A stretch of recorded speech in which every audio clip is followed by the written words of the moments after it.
දුවල පුතාලට සුබ සන්ධ්‍යාවක්. අපි 9 ශ්‍රේණියේ ගණිතය පන්තිය පටන් ගන්නවා. අපි කතා කරන්නේ පස්වෙනි පාඩම වීජ්‍ය ප්‍රකාශන කියන කොටස. අපි වීජ්‍ය ප්‍රකාශන කියන ඒවා කලින් පන්තිවලදී 8 ශ්‍රේණියේදී එහෙම ඉගෙන ගත්ත කොටස කලින් මතක් කරගත්තේ. අපි අද කතා කරන්න බලාපොරොත්තු වෙනවා ආදේශය කියන කොටස. අපි ඒක බැලුවොත් එහෙම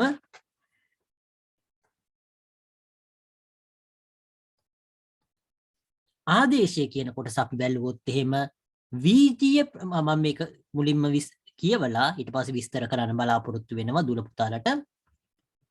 අපි බැලුවොත් එහෙම එතකොට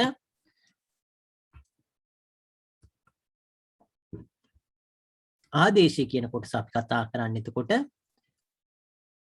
වීජීය ප්‍රකාශනයක අඩංගු අඥාත සඳහා නිකිල ආදේශ කිරීමෙන් එම වීජීය ප්‍රකාශනයට සංඛ්‍යාත්මක අගයක් ලබා ගැනීමට ඔබ 8 ශ්‍රේණියේදී උගෙනගෙන ඇත කියලා දක්වලා තියෙනවා. එතකොට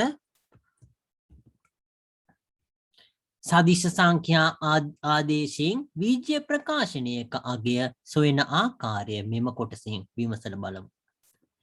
විනෝද චාරිකාවකට වැඩිහිටියෝ 20 දෙනෙක් හා ළමයි 16 දෙනෙක් සහභාගී වුණා. මෙතන මේ දක්වලා තියෙන එක ගානක් විදියට. එතකොට අපි මුල් කොටස බැලුවොත් එහෙම එතකොට ආදේශය කියන කොටස එතකොට වීජීය ප්‍රකාශනයක් තියෙනවා නම් එතකොට ඒකේ අඥාත සඳහා එතකොට නිකිල ආදේශ කරාම අපිට ඒකේ සංඛ්‍යාත්මක අගයක් ගන්න පුළුවන් කියන එක තමයි මෙතන මේ කියන්නේ. එතකොට අපි මේ අඥාත විදියට ඉස්සෙල්ලා සුළු කරනවා.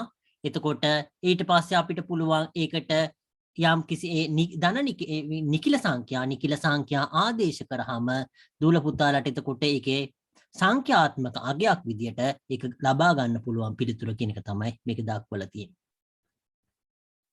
අපි මේක බැලුවොත් එහෙම එතකොට පළවෙනි කොටස උදාහරණයක් විදියට තියෙන කොටස බැලුවොත් එහෙම විනෝද චාරිකාවකට වැඩිහිටියෝ 20 දෙනෙක් හා ළමයි 16 දෙනෙක් සහභාගී වුණා. එහිදී උදෑසන ආහාරය සඳහා වැඩිහිටියෙකුට ලබා දුන් පාන් ප්‍රමාණය x ද ළමයෙකුට ලබා දුන් පාන් ප්‍රමාණය y ද වෙනවා. ඔවුන් සඳහා අවශ්‍ය වූ මුළු පාන් ප්‍රමාණය වීජීය ප්‍රකාශනයක් ලෙස ලියා දක්වමු. එතකොට මේ අවස්ථාවේදී වැඩිහිටියෝ කී දෙනෙක් ඉන්නවද? 20ක් ඉන්නවා. වැඩිහිටියෝ 20ක් ඉන්නවා.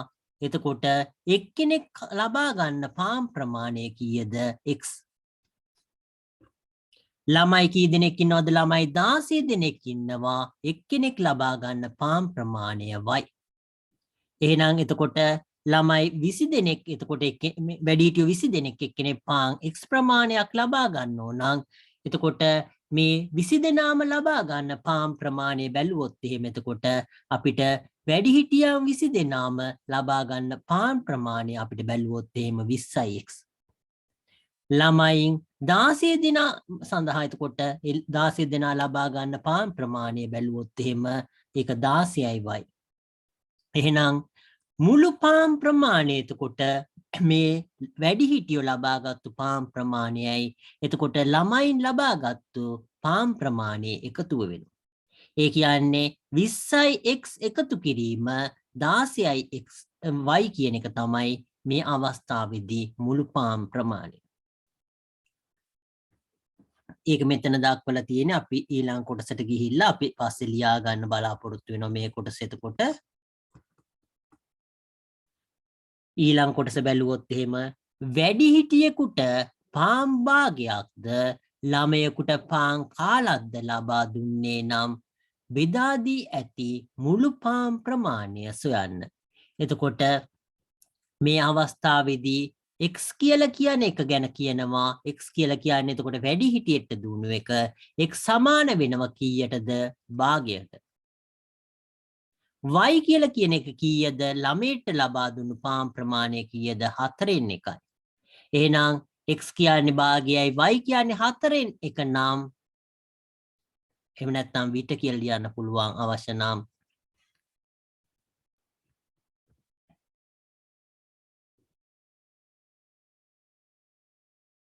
එතකොට මේ අවස්ථාවේදී එතකොට මේකෙදී මේ පාන් ප්‍රමාණය එතකොට මේක බැලුවොත් එහෙම මේ පාන් ප්‍රමාණය කියන එක මුළු පාන් ප්‍රමාණය අපි දන්නවා කොච්චර අවශ්‍යද කියන එක 20x ධන 16y. ඒක නිසා අපි මේකට ආදේශ කරාම මේකෙදී ඕනනම් මුළු පාන් ප්‍රමාණය කියලා ලියන්න පුළුවන්. 20x ධන 16y. එතකොට අපි මේකට ආදේශ කරනවා මේ භාගයයි කියන එකයි 4න් එකයි කියන එක. එතකොට මෙතන භාගය ආදේශ කරාම 20 වැඩි කිරීම භාගය එකතු කිරීම 16 වැඩි කිරීම 4න් 1. එතකොට මේක කැපිලා ගිහිල්ලා එතකොට මෙතන 10 වෙනවා. ඒ කියන්නේ 10 එකතු කිරීම මෙතන 16ට 4න් බෙදුනහම 4ක් වෙනවා. එතකොට සේරම 14ක් වෙනවා. මේ එතකොට දූල පුතාලට මේ ආකාරයට එතකොට මුලින්ම එතකොට වීජය ප්‍රකාශනය සුළු කළා. ඒකෙන් යම් දෙයක් ගන්න ඊට පස්සේ ඒකේ මේ x කියන එක y කියන එක මෙච්චර නම් මේ අවස්ථාවේදී කොච්චරද කියලා. මේකේ දූල පුතාලට මේ මොකද්ද මේකේ තේරුමක් නැහැ කියලා හිතෙන්න පුළුවන්. මොකද්ද මේ කරන්නේ කියන එක ඇත්තටම මේකෙදී මේ අවස්ථාවේදී මේ ප්‍රකාශනය බැලුවොත් එහෙම මේ ප්‍රකාශනය බැලුවොත් එහෙම දූල පුතාලට මේක මුලින්ම මේ x කියන එක ආදේශ කළා එහෙනම් y කියන එක ආදේශ කළා එකපාරට හෙව්වනම් එහෙම හොඳයි කියලා හිතෙන්න පුළුවන්. එහෙම හිතෙන්න පුළුවන්. නමුත් මේ අවස්ථාවේදී ඇයි මෙහෙම කරන්න කියන එක දූල පුතාලා ඉස්සරහට අනාගතයේදී ඒ පරිගණක විද්‍යාව එහෙම පරිගණක ඉංජිනේරු විද්‍යාව හරි ඒ වගේ දේවල් ඉගෙන ගත්තොත් එහෙම දූල පුතාලට තේරුම් ගන්න පුළුවන් මේකේ තේරුම මොකක්ද කියන එක. අපි හිතුවොත් එහෙම දූල පුතාලා කඩේකට ගිහිල්ලා අද බඩුවක් ගන්න මිල කියන එක හෙට බඩුවක් ගන්න මිලයි කියන එක වෙනස් වෙන්න පුළුවන්. එතකොට මේ අවස්ථාවේදී මේ වැඩිහිටියෝ මේ අවස්ථාවේදී 20 දෙනෙක් ඉන්නවා. ඒ පුජ්‍යලයෝ මේ අවස්ථාවේදී මේ පාන් භාගයක් කෑවා. එතකොට සමහර වෙලාවට මේ අවස්ථාවේදී පාන් භාගයක් කෑවා. නමුත් මේක අපි හිතුවොත් එහෙම උදෑසන ආහාරය විදියට මේ පාන් භාගي කෑවි. අපිට මේ අවස්ථාවේදී මේ සොයපු වීජීය ප්‍රකාශනය කියන එක වෙනස් වෙන්නේ නැහැ. මොකද එතන තියෙන ඒ ගෲප් එකේ අන්තර්ගතය වෙනස් වෙන්නේ නැත්තම්. එතකොට මේ ගෲප් එක මෙතන ඉන්න මේ වැඩිහිටියෝ 20යි ළමයි 16යි කියන මේ කොටස ඒකේ ඒ කට්ටිය ප්‍රමාණය වෙනස් වෙන්නේ නැත්තම් මේක නියතයක් වෙනවා. එතකොට උදෑසන ආහාරය අපි මෙතන ගණනය කරේ අපි වැරදිලාවත් අපි ඊළඟට රාත්‍රී ආහාරයට වෙන දෙයක් මොනවා හරි දෙයක් එතකොට මේකෙදි 8න් එකක් හරි 16න් එකක් හරි එහෙම මොනවා හරි කේක් හිතුවොත් එහෙම කේක් අපි හවස තේ බොනකොට කේක් ගෙඩියක් 16කට කපලා ඒකෙන් එක කොටසක් පොඩි ළමයින්ට දුන්නා එකෙන් කොටස් දෙකක් ලොකු ළමයින්ට දුන්නා කියලා එහෙම ඕන දෙයක් එතකොට මේ ප්‍රකාශනයට දාලා හොයන්න පුළුවන්. ඒක නිසා තමයි මේ වීජීය ප්‍රකාශනයක් විදියට මේක තියෙන එක වැදගත් වෙන්නේ. නැතුව මේක අපිට කෙලින්ම ගානක් විදියට හැදුවොත් එහෙම හැම පාරෙම අපි ඒ ගාන හදන්න වෙනවා. එතකොට 20 දෙනෙක් ඉන්නකොට කේක් ගෙඩි ඒ ප්‍රමාණයට එතකොට එක්කෙනෙක් කන කේක් ප්‍රමාණය වැඩි කළා මුළු කේක් ගාන ඊළඟට ළමයි කන කේක් ප්‍රමාණය වැඩි කළා මුළු ගාන හොයන්න ඕන. ඒක පරිගණකයක් භාවිතා කළා දූල පුතාලා ඒක ප්‍රෝග්‍රෑම් එකක් ලියනවා නම් ඇත්තටම මේ ආකාරයට අපි x y කියලා මෙහෙම දෙයක් දෙනවා. එතකොට අපිට අවශ්‍ය වෙලාවට අපි බඩුවක් වුණත් එහෙමයි අපි අද හාල් කිලෝ එකක් මෙච්චරයි රුපියල් 500 වෙන්න පුළුවන්. එතකොට හාල් කිලෝ එක 500 කියලා දැම්මහම එතකොට 500න් ඒ ගාන ලැහැදෙනවා. එතකොට හෙට 1000ක් වුණොත් එහෙම එතකොට 1000යි කියලා දැම්මහම එතනත් එතකොට ඒ ගාන හදා ගන්න පුළුවන්. එතකොට ඒ ගණන් කියන එක එතකොට අගය හාල් කිලෝ එකේ ගාන විතරයි වෙනස් වෙන්නේ. එතකොට ඒක දැම්මහම මුළු ප්‍රමාණය සේරම ගණන් හදන්න පුළුවන්. ඒක ඉබේම කොම්පියුටර් එකෙන් එතකොට හදන්න පුළුවන්. මොකද මේකේ පරිගණකයට ඒ දත්ත ඇතුළත් කරලා තියෙන්නේ මේ ආකාරයට. මේකේ මේ දක්වන 20යි x එකතු කිරීම 16යි y කියලා දක්වලා තියෙන්නේ. අපි හිතුවොත් එහෙම එතකොට මෙතන වැඩි හිටියෙක් හාල් ග්‍රෑම් 100ක් කනවා කියලා. එතකොට හාල් ග්‍රෑම් 100ක බත් ප්‍රමාණයක් කනවා කියලා. එතකොට හාල් කිලෝ එකක් 500යි කියලා හිතුවොත් එහෙම එතකොට ඒ අවස්ථාවේදී මේකෙදි කොච්චර මුදලක් වැය වෙනවද හාල් වලට කියලා එහෙම ගණන් කරන්න පුළුවන්. ඉතින් ඒ වගේ එතකොට එහෙම ගණන් හදන්න පුළුවන්. ඇත්තටම ඒක ඊටාම වැදගත් වෙනවා මේ ආකාරයට බීජීය ප්‍රකාශන ලියන එකේ. එතකොට ඒකට ආදේශ කරලා ඕන එකක්. එතකොට මේ අවස්ථාවේදී පොඩි දෙයක් හින්දා දූල පුතාලට ඒක ලොකුවට තේරෙන්නේ නැති වෙන්න පුළුවන්. අපි හිතුවොත් එහෙම දූල පුතාලා හිතුවොත් එහෙම විෂයක් දූල පුතාලා ඒ ඉගෙන ගන්න විෂයක ඒ පන්තියක එහෙම ළමයින්ගේ එතකොට නම් ටික සේරම ඇතුළත් කරලා තියෙනවා. එතකොට එක එක්කෙනාගේ ලකුණු දාලා තියෙනවා. එතකොට එහෙම ඇතුළත් කරාම සේරම එක්කව කරලා ඒවැ මාධ්‍යන්නේ හරි ඒකේ කොච්චර අඩු වැඩි අතර තියෙන වෙනස හරි ඒ වගේ දේවල් එතකොට ඒකක හරි අපි හිතුවොත් A B C D හරි මොකක් හරි දැන් දෙන මොනවා හරි තියෙනවා. එතකොට ඒ මං හිතන්නේ ඒද කොහෙද දැන් තියෙන්නේ. එතකොට ඒ කියන එක එතකොට ඒවා සාමාන්‍ය පෙළ නම් A කියන එක අපේ කාලවල තිබුණේ D කියන එක.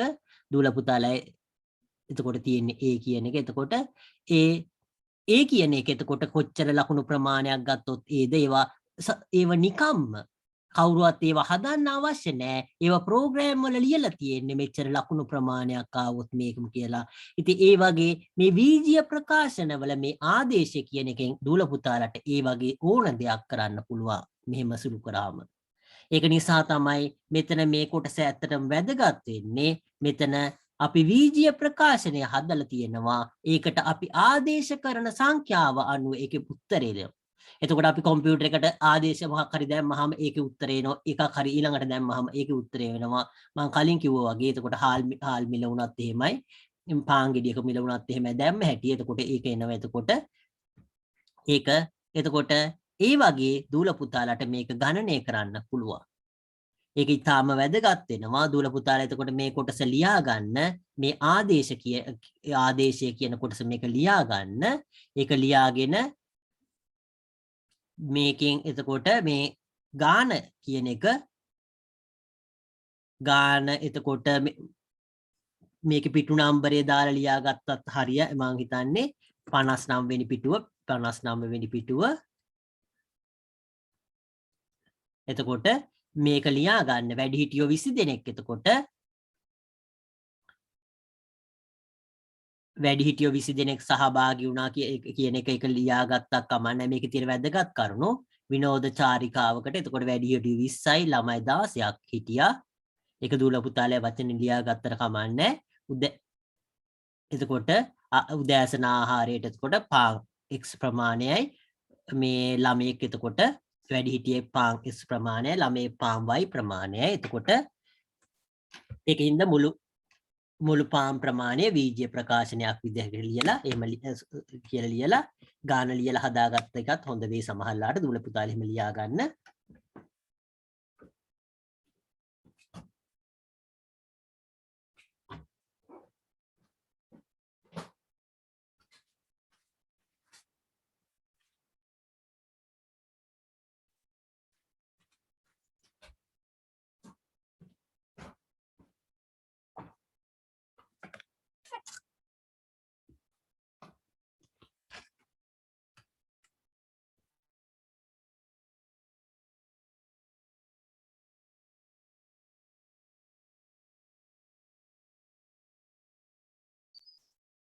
ගානේ අවශ්‍ය වන වැදගත් කරුණු ටික ලියාගෙන ඊට පස්සේ ගාන හදන්න මේ අවස්ථාවේදී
ගාන හදලා ඉවර වෙලා මේක ලියාගෙන ඉවර වෙලා එතකොට මේ අවස්ථාවේදී මෙතන ලියන්න පුළුවන් වැඩි හටියම් 20 දෙනෙක්ට දුන් පාන් ප්‍රමාණය ළමුන් 16 දෙනෙක්ට දුන් පාන් ප්‍රමාණය කියලා මුළු පාන් ප්‍රමාණය කියලා ලියලා එතකොට මේකෙදී x සමානයි මේක y සමානයි මේක නම් එතකොට මුළු පාන් ප්‍රමාණය කියලා ලියලා ඒක ආදේශ කරන්න පුළුවන් දුර පුතාලට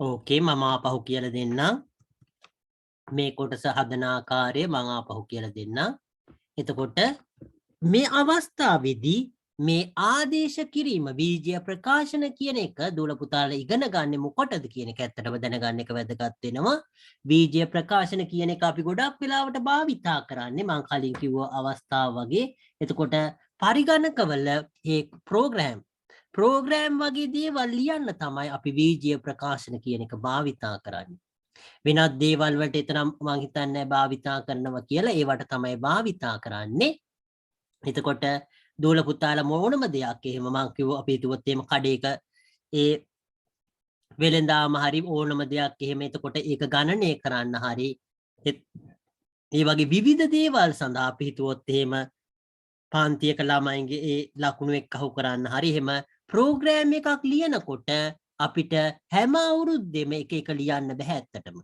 ඒක හොඳට මතක තියාගන්න අපි ඉස්කෝලේට ළමයි ඇතුල් වෙනකොට හැමෝටම හැම අවුරුද්දෙම එක ප්‍රෝග්‍රෑම් ලියන්න ගියොත් එහෙම සීමාවක් නැහැ ඇත්තට. ඒක නිසා අපි x කවුරු හරි ළමයට x y z එහෙම කියලා ඒ මේ වගේ අපි දන්නේ නැති අඥාත පද භාවිතා කරලා තමයි ප්‍රෝග්‍රෑම් එක ලියන්නේ.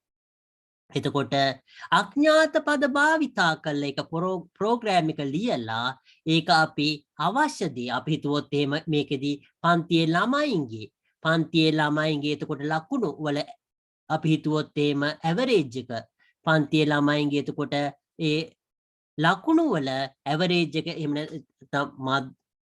ඒක මධ්‍යස්ථය හරි එහෙම ඇවරේජ් එක කියන්නේ ඒක මේකදී එතකොට ඒක හොයන්න අවශ්‍ය වුණොත් එහෙම එතකොට ඒක අපි කොහොමද හොයන්නේ මුළු ළමයි සේරවුන්ගෙම ලකුණු ටික එක්කහු කරලා එතකොට පන්ති ළමයි ගානින් බෙදනවා එතකොට අපි හිතුවොත් එහෙම එතකොට ඒක හැම අවුරුද්දෙම එතකොට පන්තිවල ළමයි කියන එක වෙනස් වෙනවා එහෙම වුණොත් එහෙම හැම අවුරුද්දෙම එතකොට එක මේවා ප්‍රෝග්‍රෑම් ලියන්න වෙනවා කම්පියුටර් එකකින් හදනවනම් ඒක නිසා ඒ වගේ අවස්ථාවකදී මොකද කරන්නේ අපි එතකොට පන්තියේ ළමයි කියලා අපි දාන්න පුළුවන් එතකොට x කියලා එතකොට x මේ අවස්ථාවේදී එතකොට x කියලා දාන්න පුළුවන් එක පන්තියක ළමයි එතකොට ඊළඟට අනිත් පන්තියේ ළමයි y කියලා එහෙම ඒ වගේ දාන්න පුළුවන් එතකොට මුළු ඉස්කෝලේම ළමයි ඕනනම් එහෙම අපිට දාන්න නැති අඥාත භාවිතා කරලා ලියන්න පුළුවන් එතකොට මේවා අපිට මං කලින් කිව්වා වගේ පන්තියේ ළමයි නම් එතකොට අපි හිතුවොත් එහෙම x1 x2 x3 කියලා එහෙම ලිව්වොත් එහෙම එක මේ එකක් එතකොට මේ අවස්ථාවේදී මුළු පන්තියේ ළමයින්ගේ එතකොට මධ්‍යන්නේ කියන එක බැලුවොත් එහෙම එතකොට ඒ හැම ළමයෙක්ගේම ලකුණු ටික එක්කහු කරලා ඒ කියන්නේ x1 එකතු කිරීම x2 එකතු කිරීම x3 කියලා එහෙම එකතු කරලා ඒක පන්තියේ ළමයි ගානින් බෙදන්න ඕන ඒ ළමයි ගානින් බෙදුවහම අපිට ලැබෙනවා එතකොට ඒකේ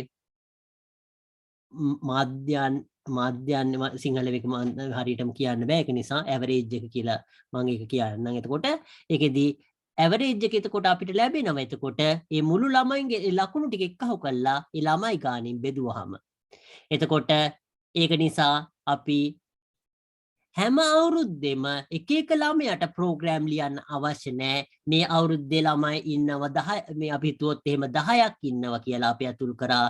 මේ අවස්ථාවේදී ළමයි ඉන්න ගාන එතකොට x එකේ ඉඳන් x 10 වෙනකන් තියෙන්නේ කියලා එතකොට පරිගණකේ ඉබේම හදා ගන්නවා. එතකොට ඒ අවස්ථාවේදී අපිට ලියන්න පුළුවන් අවශ්‍ය නම් පළවෙනි ළමයාගේ නම මොකද්ද දෙවෙනි ළමයාගේ නම මොකද්ද තුන්වෙනි ළමයාගේ නම මොකද්ද කියලා අපිට එතකොට x එක සමාන x එකේ එයාගේ නම මොකද්ද දෙවෙනි යාගේ නම මොකද්ද කියලා අපිට අන්තර්ගත කරන්න පුළුවන්. එතකොට අපි පරිගණකෙට මේ පළවෙනි ළමයා අපි හිතුවොත් එහෙම x එක කියන ළමයාගේ ලකුණු ප්‍රමාණය අපි හිතුවොත් එහෙම ලකුණු අපි හිතුවොත් එහෙම 60ක් කියලා ලකුණු 60යි කියලා ඇතුල් කරා x2 කියන ළමයාගේ ලකුණු ප්‍රමාණය 70යි x3 කියන ළමයාගේ ලකුණු 75යි එහෙම අපි ඇතුල් කරාම පරිගණකයේ එතකොට අවශ්‍ය සේරම එතකොට ඒක අපි හිතුවොත් එහෙම ඇවරේජ් එක හොයනවා ඊළඟට ඒකේ ඒ ඇවරේජ් එකේ ඉඳන් කොච්චර අපි දුල පුතාලා උසස් පෙළට එහෙම ගිහිල්ලා ඉගෙන ගන්නකොට එතන ඒ පස්තාර ඒකෙදී ඒ සම්භාවිතාව එහෙම දුල පුතාලා ඉගෙන ගන්නවා. එතකොට උසස් පෙළ ගණිත එහෙම ඉගෙන ගත්තොත් එහෙම එතකොට ඒ මැද ඉඳන් කොච්චර විහිදීමක් තියෙනවද කියන දුල පුතාලා ඉසෙඩ් ස්කෝර් කියලා එහෙම ඉගෙන ගන්න ඒවා. එතකොට ඒ කොච්චර විහිදීමක් තියෙනවද කියන එකෙන් එතකොට ඒකයි ඇත්තටම වැදගත් වෙන්නේ. එතකොට ඒවා පරිගණකයෙන් සේනම ග්‍රාෆ් ඒ කියන්නේ පස්තාර හදලා ඒ අවශ්‍ය කොටස එතකොට සේරම හරි ගස්සනවා. ඒක නිසා අපිට හැම අවුරුද්දෙම එක එක්කිනාට වහ වෙනුවෙන් මේ කාලය වැය කරන්න අවශ්‍ය නැහැ ඇත්තටම. ඒක නිසා තමයි මේ වගේ වීජීය ප්‍රකාශන කියන ඒවා අපි ඉගෙන ගන්න. එතකොට මේ අවස්ථාවේදී අපි ඉගෙන ගන්න මේකෙදී අපි මෙතන මේ සරල උදාහරණයක් විදියට අපි ඉගෙනගෙන තියෙන්නේ විනෝදචාරිකාවකට සහභාගී වුණු වැඩිහිටියෝන්ගේ සෙට් එකක්. එතකොට අපි හිතුවොත් එහෙම මේ අවස්ථාවේදී මෙහෙම දක්වලා තියෙනවා මේ වැඩිහිටියෝ හැම අවුරුද්දෙම විනෝදචාරිකාවක් යනවා. මේ වැඩිහිටියෝ ටික ළමයිත් එක්ක හැම අවුරුද්දෙම විනෝදචාරිකාවක් යනවා නම් එතකොට මේ වැඩිහිටියොන්ට අවශ්‍ය කියන්නේ මොනවා හරි ඕනම මේ අවුරුද්දේ භාවිතා කරන අපි හිතුවොත් මේ අවස්ථාවේදී පහන් කන්නේ. එතකොට ඊළඟ අවුරුද්දේ ඉන්දියාප්ප වෙන්න පුළුවන් ඊළඟ අවුරුද්දේ පිට්ටු වෙන්න පුළුවන් මොනවා හරි.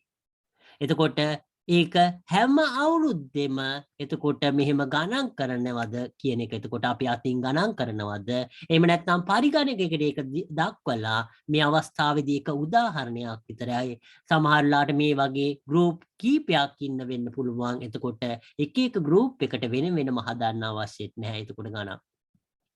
ඒක නිසා ඒ අවස්ථාවේදී එතකොට ඉන්න පුජ්‍යලය ප්‍රමාණය මේ අවස්ථාවේදී 20යි වැඩි හිටියෝ කියලා.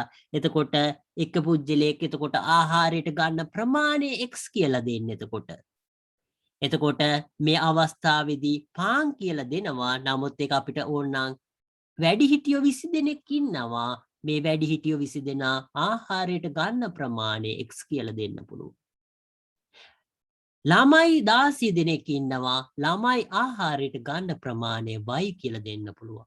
එතකොට අපි මේ අවස්ථාවේදී ළමයිනුයි වැඩිහිටියොයි ආහාරයට ගන්න මුළු ප්‍රමාණය අපි හොඳින් දන්නවා 20යි x එකතු කිරීම 16යි y කියලා. එතකොට මේ කොටසේදී එතකොට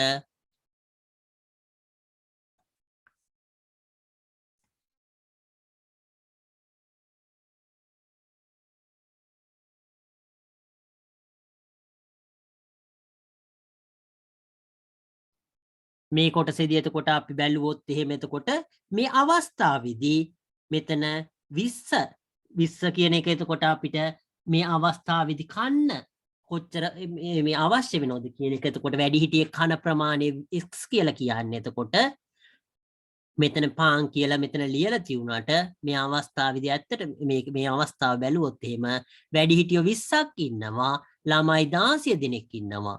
වැඩිහිටියෙක් කන ප්‍රමාණය තමයි x කියලා කියන්නේ. එතකොට ළමේ කන ප්‍රමාණය y කියලා කියන්නේ.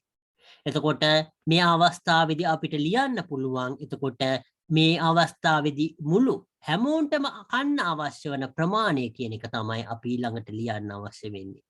ඒකයි වැදගත් වෙන්නේ. එතකොට වැඩිහිටියෙක් එතකොට වැඩිහිටියන් 20 දෙනා කන ප්‍රමාණය එතකොට ඒ කන ප්‍රමාණය බැලුවොත් එහෙම 20යි x. මොකද එක්කෙනෙක් x කන්නේ 20 දෙනෙක් නම් 20යි x. ළමයි 16 දෙන කන ප්‍රමාණය බැලුවොත් එහෙම එතකොට ඒ ප්‍රමාණය කීයද? එක්කෙනෙක් නම් y කන්නේ ළමයි 16 දෙනා නම් 16යි y වෙනවා. ඒක හින්දා බෙදා දෙන ලද මුළු පාම් ප්‍රමාණය එතකොට මේකට බෙදලා දුන්නු මුළු පාම් ප්‍රමාණය බැලුවොත් එහෙම එතකොට එක්කෙනෙක් 20යි x වෙනවා අනිත් එක්කෙනා එතකොට මේ අවස්ථාවේදී ඒ කියන්නේ වැඩිහිටියෝ 20යි x වෙනවා ළමයි 16යි y වෙනවා. එතකොට ළමයිනේ වැඩිහිටියෝ තමයි ඉන්නේ නම් ඒගොල්ලෝ කන මුළු මේ ආහාර ප්‍රමාණය බැලුවොත් එහෙම එතකොට 20යි x කියන එක එකතු කිරීම 16යි y වෙනවා. මේ අවස්ථාවේදී එතකොට මුලින්දම පාන් කියලා දක්වලා තියෙනවා. නමුත් සාමාන්‍යයෙන් එහෙම දක්වන්නේ නැහැ. ඇත්තටම මේ අවස්ථාවේදී මෙතනදී මේ අවස්ථාවේදී එතකොට පාන් භාගයක් කාලා තියෙනවා වැඩිහිටියෝ. එතකොට ළමයි කාලා තියෙන ප්‍රමාණය එතකොට පාන් කාලයි.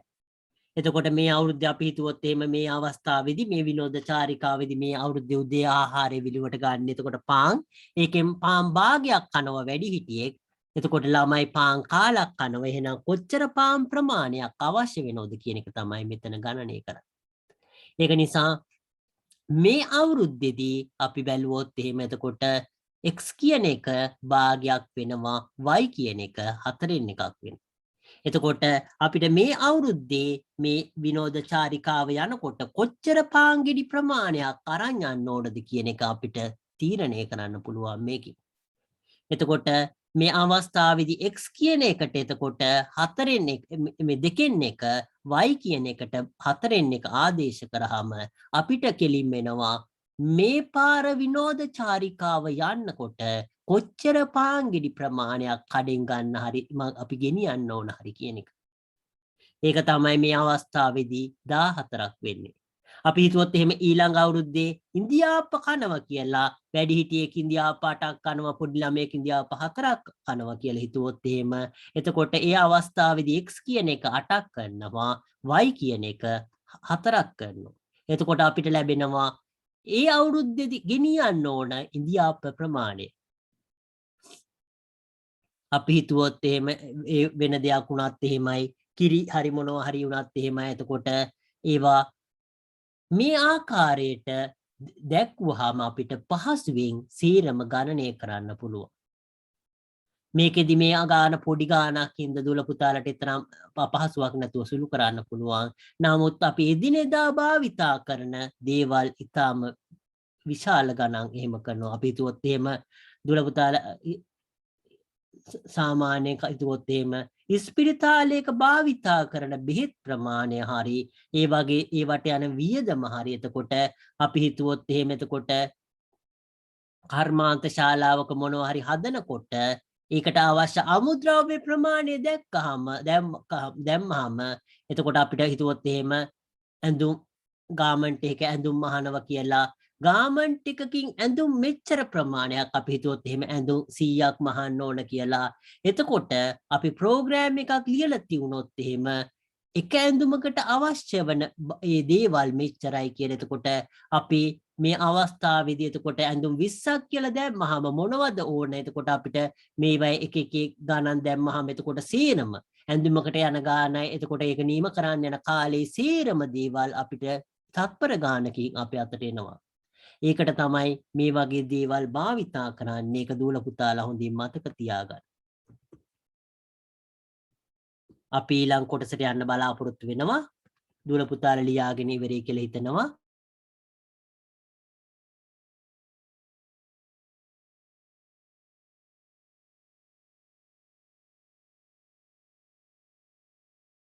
අපි ඊළඟ කොටස බැලුවොත් එහෙම එතකොට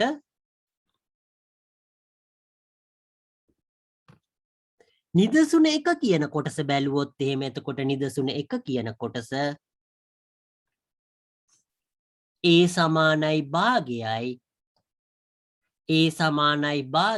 වන විට පහත දැක්වෙන එක් බීජීය ප්‍රකාශනයේ අගය සොයන්න. එතකොට මේ අවස්ථාවේදී බීජය ප්‍රකාශනය 2යි ඒ එකතු කිරීම 3 කියලා. එතකොට මේ අවස්ථාවේදී ඒ වලට මේක එතකොට මේක බැලුවොත් එහෙම 2යි ඒ එකතු කිරීම 3 ඒ සමානයි 1 බෙදීම 2 විට.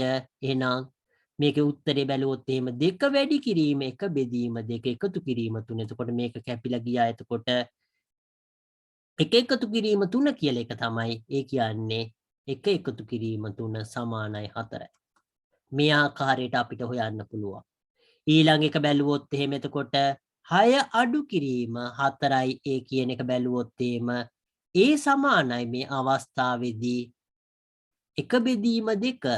එහෙනම් එතකොට මේක සමාන වෙනවා 6 අඩු කිරීම 4 වැඩි කිරීම භාගය.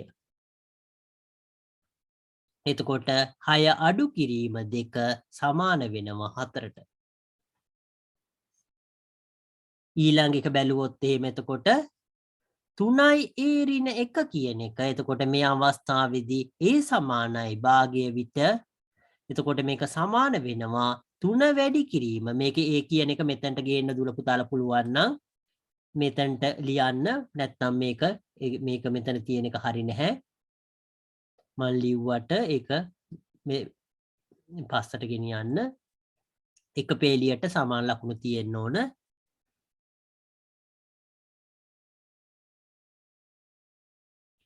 එතකොට මේක බැලුවොත් එහෙම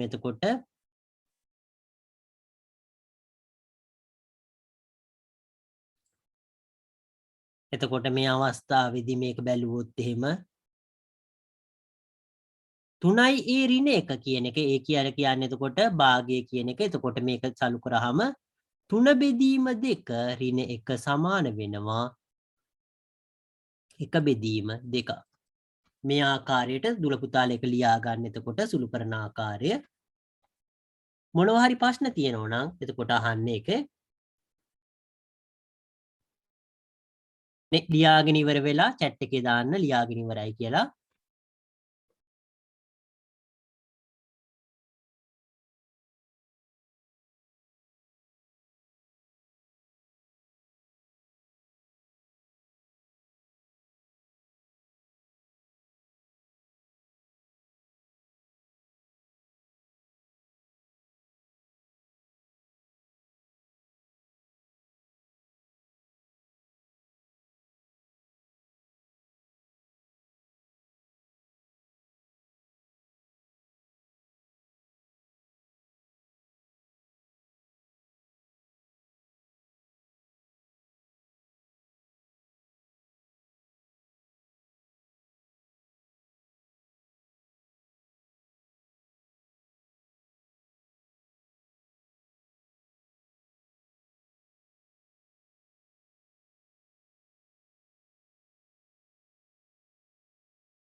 තේරෙන්නේ නැත්නම් තියෙනවා නම් කියන්න. ඒකේ මේ කොටසේ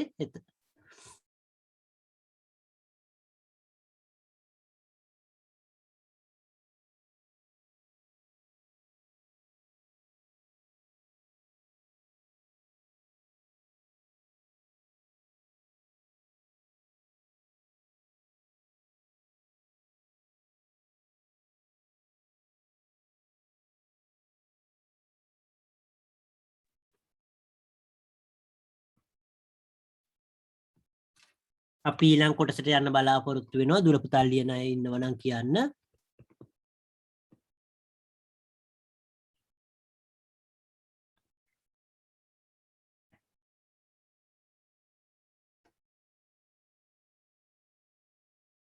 මම ආපහු 3 වෙනි ගාන කියන්නම්.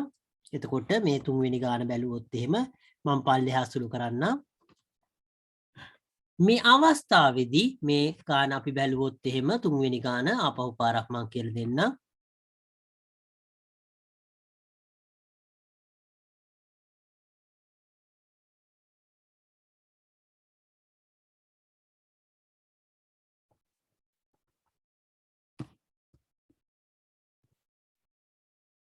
තුන්වෙනි ගාන අපි බැලුවොත් එහෙම මේ අවස්ථාවේදී මේ සංඛ්‍යාව වෙන්නේ 3යි ඒ ඍණ 1 කියන වීජීය ප්‍රකාශනය කියන එක තමයි තියෙන්නේ. මේක එතකොට සමාන වෙනවා කීයටද භාගයට. මේ අවස්ථාවේදී අපි හිතුවොත් එම කලින් අවස්ථාව වගේ පාන් කියලා මේ අවස්ථාවේදී පාන් ගෙඩිය එතකොට එක්කෙනෙක් පාන් එතකොට 3 දෙනෙක් ඉන්නවා එක්කෙනෙක් එතකොට පාන් භාගි ගානේ කනවා. එතකොට 3 දෙනාට එතකොට දෙන්නෙකුට නම් පාන් ගෙඩියයි 3 දෙනාට පාන් ගෙඩිය එතකොට එකමාරක් අවශ්‍ය වෙනවා. අපි හිතුවොත් එහෙම ගෙඩියක් ගෙනත්ති වෙච්ච ඒවා තියෙනවා කලින් දවසේ. එතකොට අලුතෙන් ගන්න ඕන ගෙඩි ගන්න අපි බැලුවොත් එහෙම එතකොට මේ අවස්ථාවේදී කලින් ගෙනාපු ගෙඩියක් තියෙන හින්දා එතකොට පාන් ගෙඩියයි එක තව භාගයක් අවශ්‍ය වෙනවා. නමුත් ගෙඩියක් ගෙදර තියෙනවා. එහෙනම් පාන් භාගයක් තමයි අපි කඩෙන් ගන්න ඕන. ඒක තමයි මෙතන මේ වීජ්‍ය ප්‍රකාශනෙත් පෙන්වන්නේ කියලා හිතුවොත් එහෙම එතකොට අපි මේක ආදේශ කරලා බැලුවොත් මේකේ ගන්න එතකොට 3 දෙනෙක් ඉන්නවා එක්කෙනෙක් කන්නේ පාන් භාගයයි. නමුත් එතකොට පාන් අවශ්‍ය ප්‍රමාණය මේකෙන් ලැබෙනවා. නමුත් ගෙදර කලින් දවසේ ගෙනාපු පාන් ගෙඩියක් තියෙනවා. එතකොට අපි මේ අවස්ථාව බැලුවොත් එහෙම පාන් ගෙඩිය එතකොට මේ අවස්ථාවේදී 2න් 3ක් ඒ කියන්නේ පාන් භාග කෑලි 3ක් අවශ්‍ය වෙනවා 3 දෙනෙක් ඉන්න හින්දා. පාන් භාග කෑලි 3ක් අවශ්‍ය වෙනවා 3 දෙනෙක් ඉන්න හින්දා. නමුත් එතකොට එතකොට ගෙදර තියෙනවා ගෙඩියක් ඒ කියලා කියන්නේ ගෙඩිය කියලා කියන්නේ පාන් භාග කෑලි 2ක්. එහෙනම් මේ අවස්ථාවේදී පොදු හරය ගත්තොත් එහෙම 2 කියන එක උඩ එන්නේ 3 අඩු කිරීම 2. ඒ කියන්නේ 3 අඩු කිරීම 2 කියලා කියන්නේ 1යි මෙතන තියෙන්නේ 2යි භාගය තමයි ඒකේ පිළිතුර වෙන්නේ.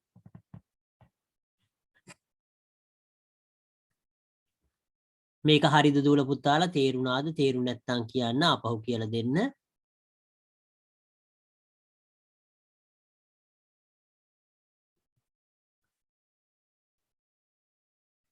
අපි බැලුවොත් එහෙම ඊළඟ කොටස නිදසුන 2 කියන කොටස අපි බැලුවොත් එහෙම b සමානයි ඍණ 3න් 2 වන විට පහත දැක්වෙන එක් වීජීය ප්‍රකාශනයේ අගය සොයන්න. එතකොට මේ අවස්ථාව මම මේක white board එකේ හදන්නම් ඒක පැහැදිලි වේ දූල පුතාලට.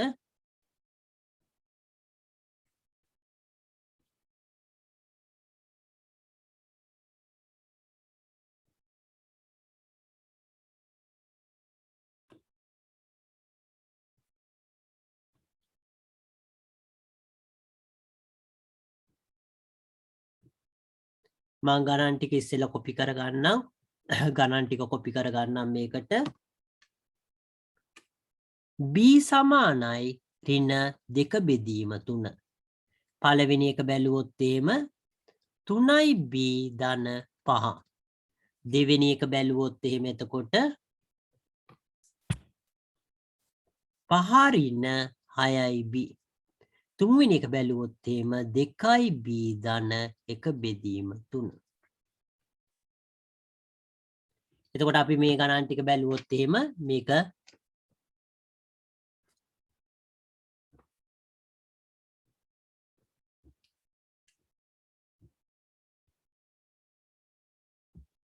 එතකොට දෙවෙනි ගාන මේක තුන්වෙනි ගාන බැලුවොත් එහෙම එතකොට අපි බැලුවොත් එහෙම එතකොට මේක සමාන වෙනවා 3 වැඩි කිරීම මෙතන තියෙන්නේ එතකොට ඍණ 2 බෙදීම 3.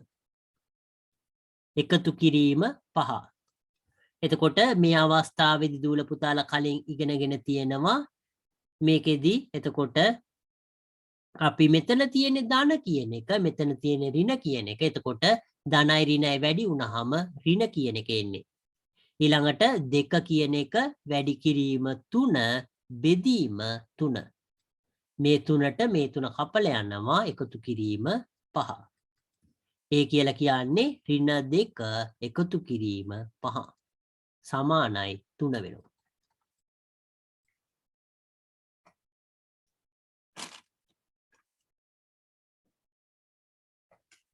මේක ලියා ගන්න දූල පුතාලා එතකොට අපි ඊළඟ ගාන හදන්න යනවා මේක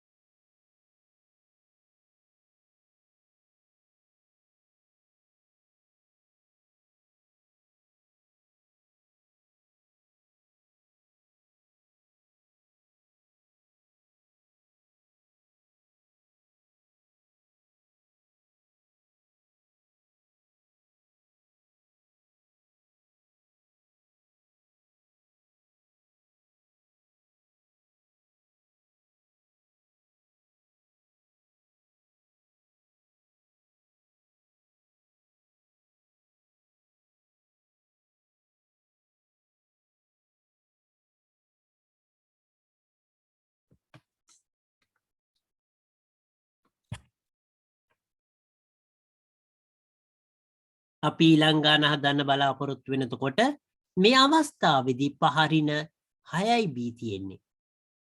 එතකොට අපි මේක බැලුවොත් එහෙම 5 අඩු කිරීම 6 වැඩි කිරීම එතකොට මෙතන තියෙන්නේ ඍණ 2 බෙදීම 3. මේ අවස්ථාවේදී දූල පුතාලා මේක හොඳට බලන්න. එතකොට මෙතන තියෙන ඍණ මෙතන තියෙන ඍණ 5 කියන එක එහෙමම ලියනවා ඍණ වැඩි කිරීම ඍණ එහෙනම් මොකද්ද ධන ඍණයි ඍණයි කියන්නේ ධන වෙනවා මේ අවස්ථාවේදී එතකොට එන්නේ 6 වැඩි කිරීම 2 බෙදීම 3 මේක මේකට කපලා ගියාම කීයද 2යි දෙවරක් 2 4යි 5 එකතු කිරීම 4 සමාන වෙනවා 9ට අපි ඊළඟ ගානත් මෙහෙමම හදනවා මේ අවස්ථාවේදී 2 වැඩි කිරීම මේ අවස්ථාවේදී b කියන එක එතකොට ඍණ 2 බෙදීම 3 එකතු කිරීම 1 බෙදීම 3 මේක එතකොට ඇසුළු කරොත් එහෙම මෙතන ධන තියෙන්නේ මෙතන ඍණ තියෙන්නේ ධනයි ඍණයි කියලා කියන්නේ ඍණ 2 වැඩි කිරීම 2 බෙදීම 3 එකතු කිරීම 1 බෙදීම 3 එතකොට මේ අවස්ථාවේදී එතකොට හරය කියන එක පොදුයි එතකොට 3 කියන එක මෙතන දෙවරක් 2 ඍණ 4යි මෙතන 1යි මේක සුළු කරොත් එහෙම ඍණ 3ෙන් එකක් ගියාම ඍණ 4ෙන් එකක් ගියාම ඍණ 3යි බෙදීම 3 3ට 3 කපලා යනවා ඍණ 1යි මේ ටික දූල පුතාලා ලියාගෙන ලියාගෙන ඉවරුනහම chat එකේ දාන්න දීලා ඉවරයි කියලා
මේක දූල පුතාලා ලියාගෙන ඉවරයි කියලා හිතනවා තාම ලියන දූල පුතාලා ඉන්න නම් කියන්න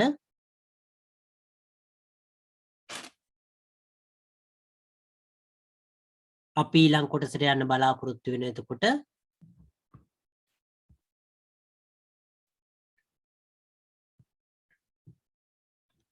නිදසුන 3 කියන එක එතකොට අපි බැලුවොත් එහෙම එතකොට නිදසුන 3 කියන කොටස අපි බැලුවොත් එහෙම මම මෙතනම සුළු කරන්නම්.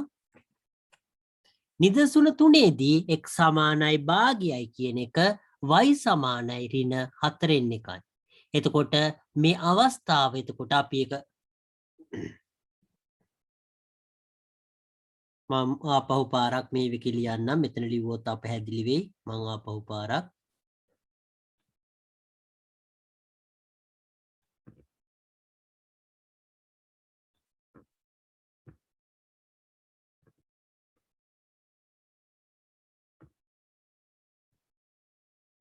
ලිව්වොත් එහෙම මේකේ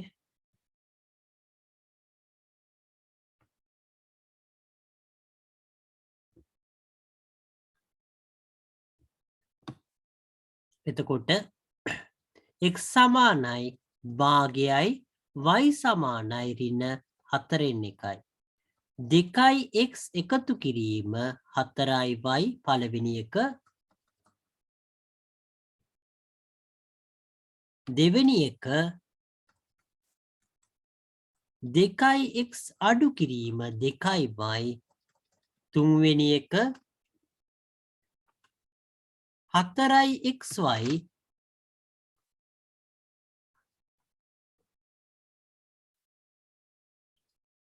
පස්වෙනි එක ඍණ 2xy. හතරවෙනි එක ඍණ 2xy. අපි බැලුවොත් එහෙම එතකොට මේවා මේ ගණන් ටික එතකොට x සමානයි. එතකොට x වලට ඉස්සරහා තියෙන එක එහෙමම ලියනවා අපි 2යි වැඩි කිරීම x වෙනුවට ලියන්නේ කීයද භාගයයි. එකතු කිරීම 4 එහෙමම ලියනවා. ඒකට y වෙනුවට ලියන්නේ ඍණ 1 බෙදීම 4යි. මේක අපි බැලුවොත් එහෙම 2ට 2 කපලා ගියා 1යි. එකතු කිරීම මේ අවස්ථාවේදී ඕනනම් අපිට 4ට 4 ඕනනම් සුළු කරන්න පුළුවන්. එතකොට වරහන් ඇතුලේ ඍණ 1 කියලා.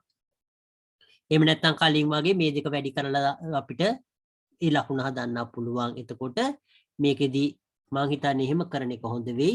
මෙතන මේ කොටසේදී ඕනනම් දුල පුතාලා දන්නවා මෙතන 1 කියන එක තියෙන්නේ. එතකොට වැඩි කිරීම ධන 1 වැඩි කිරීම ඍණ 1 කියන එක එහෙම ලිව්වත් කමන්නේ. 1 මෙතන ධන 1 වැඩි කිරීම ඍණ 1 කියලා කියන්නේ ඍණ 1යි. සමානයි බිඳුව.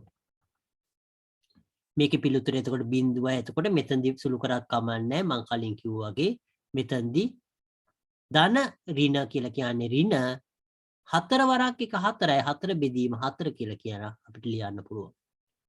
අපි මේ කොටස ලිව්වොත් එහෙම එතකොට ඒ වගේම මේක සමාන වෙනවා 2 වාරයක් ඍණ 1 බෙදීම 4 ඍණ නෙවෙයි සමා වෙන්න මේක ගාන මං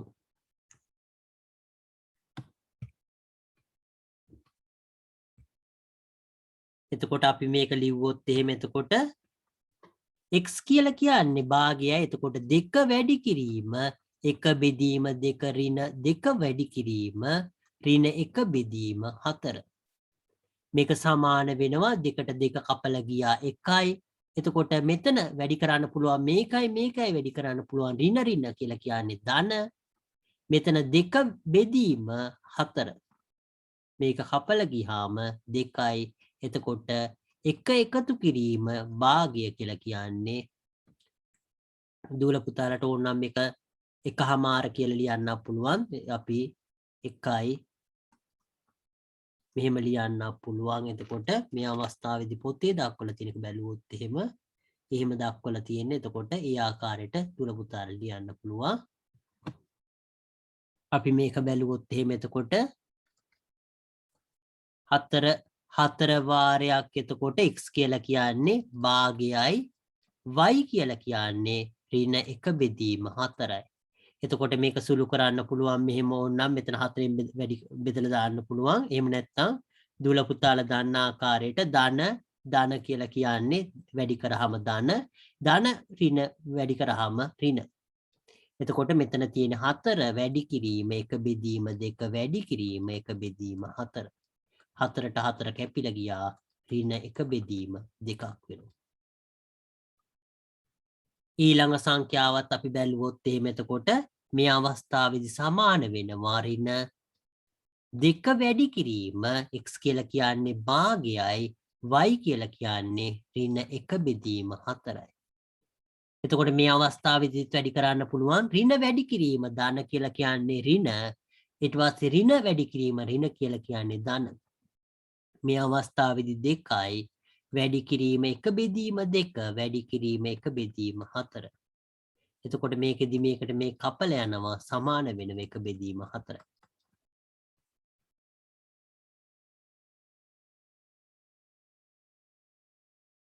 දූල පුතාලා මේක ලියා ගන්න.